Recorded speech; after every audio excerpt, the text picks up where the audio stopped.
Hi friends, నేను మీ ఉషాని. మీరు బాగున్నారు? నేను బాగున్నాను. మీరు బాగుండాలని మనస్ఫూర్తిగా కోరుకుంటున్నాను. ఇవాళ మన రెసిపీ వచ్చేసి కందనకాయల పులుసు కర్రీ. ఆల్రెడీ కందనకాయల ఫ్రై మన ఛానల్లో ఉంది, తప్పకుండా ప్రతి ఒక్కరు చూడండి. అలాగే ఈ రెసిపీని టేస్టీగా ఎలా చేసుకోవాలో చూద్దాం. అంతకంటే ముందుగా మన ఛానల్ ఎవరైనా కొత్తగా వస్తున్నట్టు లైక్ చేయండి, షేర్ చేయండి, కామెంట్ చేయండి, బిల్ కొట్టండి. సబ్స్క్రైబ్ చేసుకోవటం మాత్రం మర్చిపోమాకండి ఫ్రెండ్స్. వీడియో స్కిప్ చేయకుండా చివరి వరకు చూడండి. ఇంకెందుకు కలిసి వీడియోలోకి వెళ్దాం రండి ఫ్రెండ్స్. ముందుగా ఒక పావు కేజీ కందనకాయలు ఇలా చిన్న ముక్కలుగా కట్ చేసుకొని ఉప్పు పసుపు వేసి ఉడికించుకొని పక్కన పెట్టేసుకోవాలి. ఇలా చిన్న సైజు అయితే సరిపోతుంది. ఇవి మనం పక్కన పెట్టేసుకొని మిగతా ప్రొసీజర్ చూద్దాం రండి ఫ్రెండ్స్. ముందుగా స్టవ్ వెలిగించుకొని బాండి పెట్టుకోవాలి. దేంట్లోనే 3 టేబుల్ స్పూన్ ఆయిల్ వేసుకోవాలి.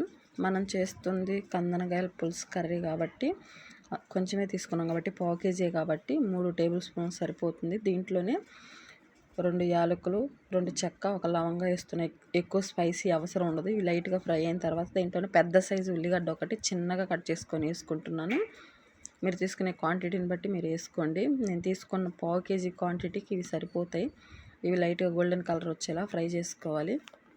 ఇవి లైట్గా ఫ్రై అయినాయి కదా, దీంట్లోనే 2 పచ్చిమిర్చి ఇలా చిన్నగా కట్ చేసుకొని వేసుకుంటున్నాను. 2 వేసుకున్నాను, సరిపోతాయి. మీకు కావాలంటే మీ స్పైసీ ఎక్కువ తింటే ఇంకొంచెం వేసుకోండి. మాకైతే సరిపోయినాయి. ఈ మొత్తం ఫ్రై అయిన తర్వాత దీంట్లోనే కొంచెం పుదీనా వేస్తున్నాను. కరివేపాకు లేదు, అందుకని పుదీనా కొత్తిమీర వేస్తున్నాను. మీ దగ్గర ఉంటే కరివేపాకు కూడా వేసుకోండి. ఇవి మొత్తం కొంచెం లైట్గా ఇలా ఆయిల్లో ఫ్రై అయితే ఆ ఫ్లేవర్ బాగుంటుంది కదా, అలాగే నీసు వాసన కూడా రాదు కాబట్టి పుదీనా వేసాను. అలాగే ఒక టమాటా, చిన్న సైజు టమాటా ఒకటి వేసుకున్నాను.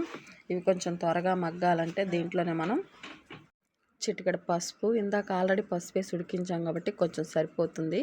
అలాగే 1 స్పూన్ ఉప్పు, త్వరగా ఉడకటానికి మనం ఇందాక దాంట్లో కూడా ఉప్పు వేసుకున్నాం కదా, ఇది సరిపోతుంది. ఈ మొత్తం కొంచెం త్వరగా ఫ్రై అవ్వటానికి టమాటాలు ఇలా వేసుకోవటం వల్ల త్వరగా ఫ్రై అవుతాయి. చూసారుగా, ఇలా ఫ్రై అయితే సరిపోతుంది.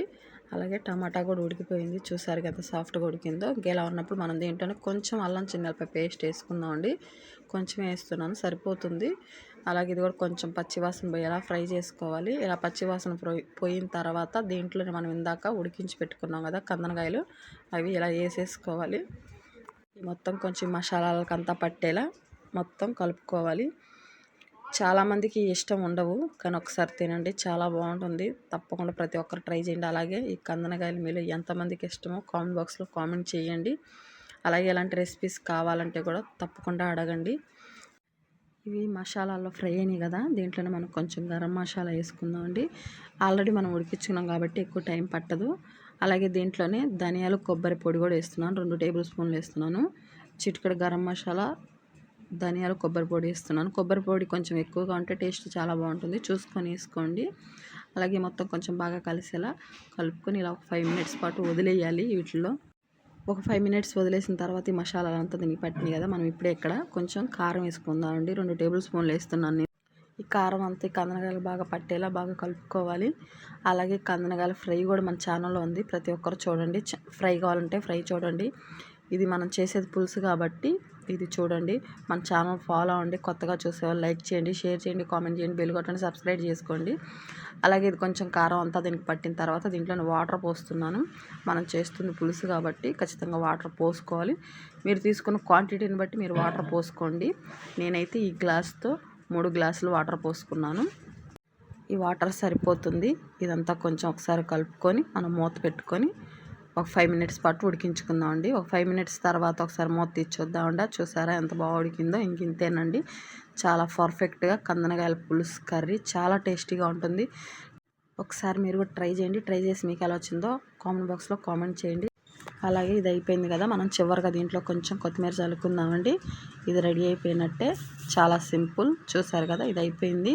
ఈ కందనకాయల పులుసు కర్రీ మీకు నచ్చినట్టయితే ప్లీజ్ లైక్ చేయండి, షేర్ చేయండి, కామెంట్ చేయండి, బెల్ కొట్టండి.